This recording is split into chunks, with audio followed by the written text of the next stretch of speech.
శ్రీ లలితా సహస్రనామ స్తోత్రంలోని 498వ నామం డామర్యాధిభిరావృత.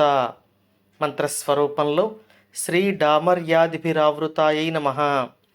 మనం వరుస నామాలలో మణిపురంలో కొలువై ఉన్న తల్లిని గురించి తెలుసుకుంటూ ఉన్నాం. ఈ తల్లి 3 శిరస్సులు కలిగి ఉన్నది. ఆ తర్వాత అమ్మవారు ధరించిన ఆయుధములు మనకు తెలియజేయబడ్డాయి.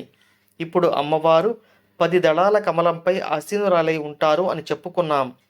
ఈ 10 దళములు అమ్మవారి యొక్క 10 మంది ఆవరణ దేవతలకు ప్రతీకలుగా తెలియజేయబడుతున్నారు. ఈ 10 మంది ఆవరణ దేవతలను మనం ఒకసారి తలచుకొని ఆ దేవతల యొక్క అనుగ్రహాన్ని పొందగలం.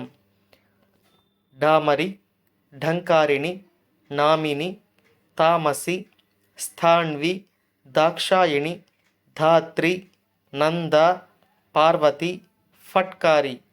వీరంతా మణిపురంలో కొలువై ఉన్న తల్లికి ఆవరణ దేవతలుగా మనకు తెలియజేయబడుతున్నారు.